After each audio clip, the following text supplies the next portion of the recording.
जनक फुलवरिया में आए श्री राम हो। जनक फुलवरिया में कवने समैया में तिरिया निकला गे हो। कवने समैया में तिरिया निकला गे हो।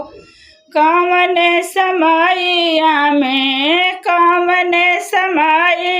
में निकला गेला जवान हो। जनक फुलवरिया में आए श्री राम हो।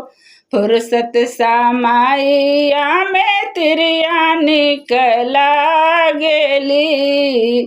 भरली जवानिया में तिरिया निकला गेली। फुर्सत समैया